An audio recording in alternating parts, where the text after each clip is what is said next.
Good morning everyone, কেমন আছো তোমরা সবাই? আশা করি তোমরা সবাই খুব ভালো আছো। আমরাও বেশ ভালোই আছি। আমার একটা নতুন ভিডিওতে তোমাদের ওয়েলকাম। এখন সকাল বাজে হচ্ছে 10টা। আমি ঘুম থেকে উঠেছিলাম 5:30টার সময়। কাজবাজ করে বিশ্বাসবাবুকে টিফিন গুছিয়ে দিয়ে অফিসে চলে গেছে, আর আমি এদেরকে ঘুম থেকে তুলছি এখন। এরা এখন ঘুম থেকে উঠছে আর কি। দেখো, ঘুম থেকে উঠে কত ভাবভঙ্গি দেখায়, কত কিছু করে, বাপরে বাপ। আরও তো সারাদিন পড়ে আছে। আমি আবার নতুন চুড়ি পরেছিলাম আজকে, ওর জন্য বড়টা দেখে বলছে মা এরকম করো, তাই আমি একটু করে নিচ্ছিলাম ওর সামনে। আমি আবার জিজ্ঞাসা করলাম কেমন লাগছে আমাকে, ভালো লাগছে? ও বলছিল হ্যাঁ মা ভালো লাগছে। আবার চুলটা ধরে আবার বলছে যে মা তোমার চুল কত বড়। আমি আবার বলছিলাম তাই। এটা নিয়ে একটুখানি কথাবার্তা হলে আবার ছোটোর জন্য আবার তাকিয়েছিল বলে আমি আবার একটু ভাব দেখালাম ওকে। ভাব দেখিয়ে এসে এই যে মশারিটা খুলে নিচ্ছি এখন। খুলে নিয়ে ছোটো দুটো আবার ভিতরে ছিল বলে একটু কান্না করছে, মা ওঠাও ওঠাও ছাড়ো আমাকে। তারপরে আমি একটু তুলে দিচ্ছিলাম। ওই দেখো বড়জন একাই নেমে যাচ্ছে খাট থেকে। আমি দরজাটা খুলে দেখি কি আবার বৃষ্টি শুরু হয়েছে। মানে কাল রাত থেকে বৃষ্টি হচ্ছে, হয়েই যাচ্ছে, থামাথামির কোনো চিহ্ন নেই।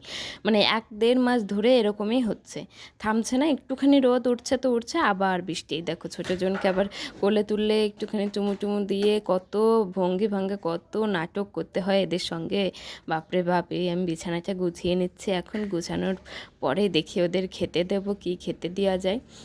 দেখো আমি সব বিছানা গুছিয়ে নিচ্ছি। পাশ থেকে আবার দুজনে ঝগড়া করছিল, তাই আমি ওদেরকে বলছিলাম কেবল ঘুম থেকে উঠেছো মা, এখন ঝগড়াঝাটি মারামারি কিচ্ছু করবে না কিন্তু। আর ওদের দেখে কখনোই বোঝা যায় না যে কখন মারামারি করবে আর কখন ওদের ভাব হবে। ভারী কষ্ট এটা বোঝার। বারণ করা সত্ত্বেও দেখো ওরা এখনও ঝামেলা করে যাচ্ছে, তাই আমি একটু রাগ করে দাঁড়ালাম। সকালবেলা উঠে কত যে কাজ থাকে, বিছানার উপরেই কত কাজ থাকে, কত গোছানো, কত ঠিকঠাক করা। আর বিছানা গোছানো থাকলে মনে হয় যে ঘরটা গোছানো একদম পরিপাটি থাকে। আর এই যে ছোটোজন উঠে আবার বলছে যে ভ্যাজলিন লাগাবো, মা ভ্যাজলিন দাও। ঠোঁট দেখিয়ে বলছে ভ্যাজলিন দাও। এই যে ভ্যাজলিন দিইনি বলে একটু নাচ টাচ করে নিল। আর যে আমার বিছানাও গোছানো হয়ে গেছে, আর রিনি দেখি পটি নিয়ে এসে একাই বসে পড়েছে।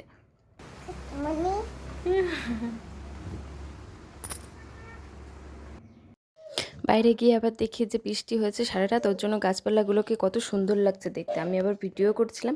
এবার ঘরে এসে দেখি দুজনের আবার কি ভাব হয়ে গেছে, দুজনে হাসি ঠাট্টা করছে। আবার ছোটোজন আমাকে বলছে মা পটি এসেছে। আবার দুজনের একসঙ্গেই পটি আসে সব সময়। আমি আবার বাইরে এসে ঘরের দরজা জানলা সব কিছু খুলে দিলাম। বাইরে দেখি কত সুন্দর ওয়েদারটা আজকে, মানে বৃষ্টি হচ্ছিল। আবার এই দেখো ওদের বাবু আবার এই যে পড়ে আছে। বাইরে এসে আমি আবার ওদের বিরাসটা নিয়ে ওদের বিরাস দিচ্ছিলাম। এই বিরাস করানোর সময় একটা যুদ্ধ। এই দেখো 1 2 3, তাড়াতাড়ি তাড়াতাড়ি তাড়াতাড়ি এসো, তাড়াতাড়ি এসো। 10টা বাজে, কিচ্ছু খাওনি কিন্তু, খাবে এখন, আসো তাড়াতাড়ি।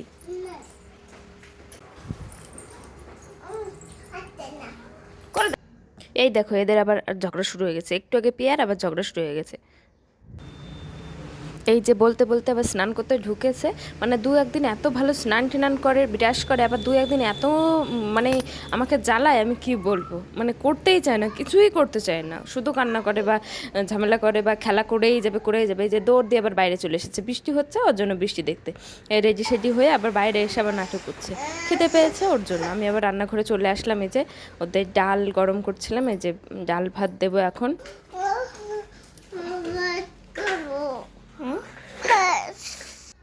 এই দেখো আরেকটা ঝামেলা, নিজেদের বোতল থাকতে আবার আমাদের বোতলে মুখ মিশিয়ে জল খাবে, কেমনটা লাগে।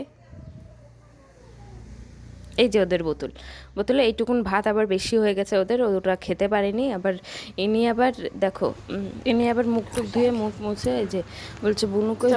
আবার বুনুকে আমি বললাম যে বুনুকে ডেকে নিয়ে আসো। এত কাজ টাজ করে এখন এই যে আমি খাবার নিয়ে যাচ্ছি। এখন বাজে হচ্ছে কত, 11:30 বা কত বাজবে হয়তো। আমি এই যে খেয়ে নিচ্ছে এখন।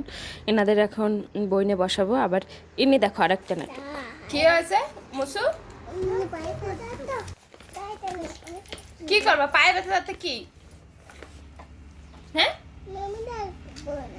লেখবা না পায়ে ব্যথা, তার জন্য লেখবা না? এ কোনো কথা? তুমি তো হাত দিয়ে লেখবা, পা দিয়ে তো লেখবা না। কোথা দিয়ে লেখো? হ্যাঁ তাহলে হাতে তো ব্যথা নেই, পায়ে ব্যথা, তাতে কি হয়েছে?